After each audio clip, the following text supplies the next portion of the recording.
Rajapukhuri আম্বাচক youth ক্লাবৰ সৌজন্যত আমন্ত্ৰণ কৰি অনা আমাৰ ৰাজমুকুট থিয়েটাৰ পৰিচালনা কমিটিৰ সন্মানীয় সভাপতি ডাঙৰীয়া, সম্পাদক প্ৰমুখে এই থিয়েটাৰ পৰিচালনা কমিটিৰ সমূহ বিষয়ববীয়াসকল, আজি আমাৰ মৰমৰ শিল্পী, প্ৰাণৰ শিল্পী জুবিনদাৰ বিশেষভাৱে শ্ৰদ্ধাঞ্জলি অনুষ্ঠানত উপস্থিত থকা ৰাজাহাউলী গাঁও পঞ্চায়তৰ সভাপতি ভাতৃপ্ৰতিম খুৰশ্বিদ আলম ডাঙৰীয়া, ইয়াত উপস্থিত কলিতাপাৰা মধ্য ইংৰাজী বিদ্যালয়ৰ শিক্ষক আব্দুল মজিদ ডাঙৰীয়া, অবাইপুখুৰী আঞ্চলিক পঞ্চায়তৰ আঞ্চলিক সদস্য শ্বাহজাহান আলী ডাঙৰীয়া, ইয়াত উপস্থিত বিশিষ্ট সমাজ সেৱক হামিদ আলী ডাঙৰীয়া, আমাৰ মাজত আমন্ত্ৰিত অতিথি আমাৰ শ্ৰদ্ধাৰ পুতুল ছাৰ, আমাৰ শ্ৰদ্ধাৰ গাঁওবুঢ়াদেৱ, অলপতে ভাষণ ৰাখি যোৱা আমাৰ শ্ৰদ্ধাৰ গাঁওবুঢ়াদেৱ, ইয়াত উপস্থিত থকা মোৰ বন্ধু বান্ধৱী তথা এই অঞ্চলৰ সন্মানীয় ৰাইজ, আজি এই মুহূৰ্তত আমি এইখিনি ঠাইত কিয় থিয় হৈছো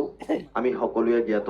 বিশেষকৈ ক'ব বিচাৰিছো, ছেপ্টেম্বৰ মাহৰ 19 তাৰিখ অসমবাসীৰ কাৰণে এটি বৰ দুখৰ দিন আছিল। দুখৰ ছাঁ পৰিছিল অসমৰ কাৰণে। অসমৰ প্ৰিয় শিল্পী, অসমৰ যুৱ প্ৰজন্মৰ হিয়াৰ আমঠু, সকলোৰে মৰমৰ শিল্পী জুবিন দা আমাৰ মাজৰ পৰা আঁতৰি গৈছিল সিদিনাখন। ছিংগাপুৰ এটি বিশেষ দুৰ্ঘটনাত তেখেত নিজৰ প্ৰাণ আহুতি দিব লগা হৈছিল।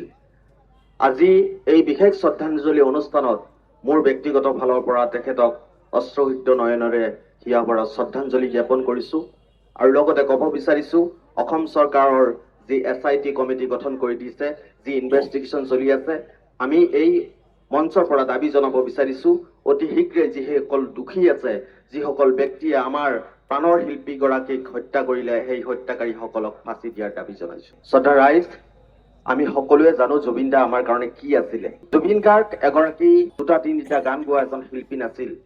জুবিন গাৰ্গ সেইজন ব্যক্তি আছিল যি সময়ত অসম তথা আমাৰ অঞ্চল অসমীয়া ৰাইজ যেতিয়া বিপদত পৰিছিল, সেই সময়ত আগশাৰীত থিয় দি সন্মুখৰ পৰা নেতৃত্ব দিয়া ব্যক্তিজন আছিল জুবিন গাৰ্গ।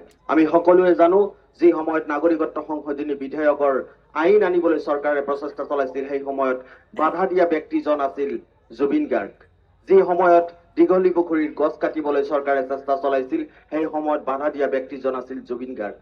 অসম ৰাজ্যৰ বিভিন্ন জিলা যেতিয়া বানপানীৰ কবলত পৰিছিল, সেই বানপানীৰ পৰা উদ্ধাৰ কৰিবলৈ চৰকাৰক দাবী জনোৱা ব্যক্তিজনেই আছিল জুবিন গাৰ্গ।